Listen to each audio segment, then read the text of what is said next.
hidup ini lebih aktif dan produktif. Tantangan kesehatan ya, seperti yang kita bilang tadi saya jelaskan ke Pak Arianto juga, bahwa sekarang penyakit degeneratif itu sudah sangat banyak. Seiring dengan perkembangan kualitas hidup dan perkembangan zaman, perkembangan gaya hidup juga, maka sekarang nanti entah di tahun berapa penyakit degeneratif akan melebihi penyakit infeksi. Kalau zaman dahulu ketika kita masih dalam masa mungkin ekonomi sulit, atau mungkin masih dalam masa setelah kemerdekaan dan lain, banyak penyakit infeksi karena mungkin masyarakat belum sejahtera dan gaya hidup waktu itu masih berat. Tapi seiring dengan perkembangan zaman, maka sekarang gaya hidupnya sudah mulai lebih banyak yang sedentari atau tidak bergerak, kerja di kantor, apalagi sekarang ada HP ya, kerja apapun bisa jualan online, melihat hiburan dengan pakai HP, semuanya bisa pakai HP. Sehingga satu, karena gaya hidup dan pola hidup seperti itu, maka penyakit-penyakit akan lebih banyak degeneratif. Kemudian secara logika, usia itu tidak bisa dibohongi. Walaupun kita bisa tetap aktif, tapi secara logika organ-organ tubuh itu akan selalu berkurang. Karena DNA-nya sudah menyusut, kemudian semuanya fungsi tubuh berkurang, ginjal, jantung, pembuluh darah, mata, otak, kapasitas otak itu sangat berkurang sekali. Sehingga tantangan ke depan adalah bagaimana kita sebagai manula nanti ketika kita mungkin belum manula tapi akan bertambah terus usia kita, harapan kita bisa hidup selama mungkin dan sesehat mungkin seperti itu.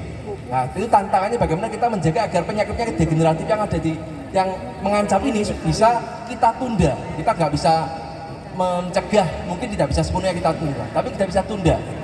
Buktinya apa? Buktinya pasien saya juga banyak. Pasien saya yang usianya mungkin baru 60 tahun.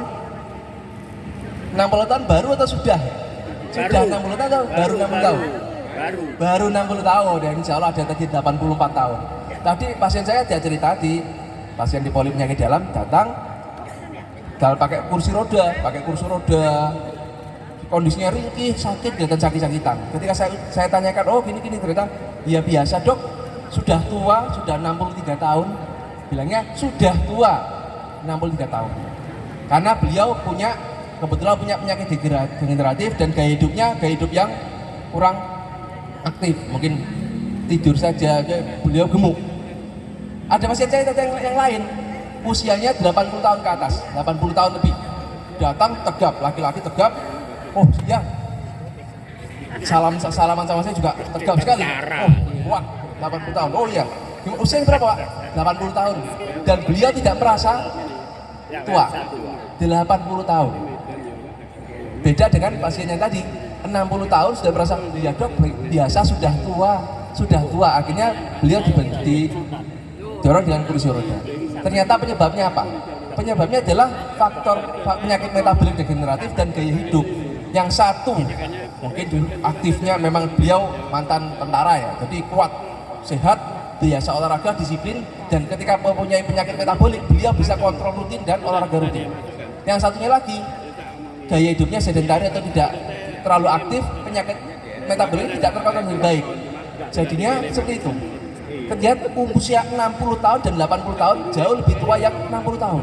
Karena apa? Karena gaya hidup dan penyakit degeneratif yang tidak ditangani dengan baik. Jadi tantangannya adalah bagaimana sekarang para bapak-bapak ibu sekalian, oma-opa, kakek nenek, insya Allah cucunya banyak, insya Allah ya, banyak cucu. Insya Allah bagaimana tantangannya agar kita ke depan itu tetap bisa produktif dengan cara apa? Seperti ini, kontrol penyakit metabolik, jika ada penyakit metabolik, kontrol teratur, dan gaya hidup yang aktif lifestyle, tentunya sesuai dengan kemampuan ya. Yang penyakit jantung, yang punya penyakit stroke, yang punya penyakit diabetes, tetap menjaga kesehatan dan olahraga sesuai dengan kapasitasnya dan kemampuan masing-masing sesuai petunjuk dari dokter. Oke, terima kasih Dokter Rio. Nah, terkait yang disampaikan Dokter Rio tadi, tantangan-tantangan kesehatan yang akan dihadapi lansia, tentunya kan dibutuhkan asupan nutrisi yang baik ya dok, gizi yang baik. Menurut Dokter Rio,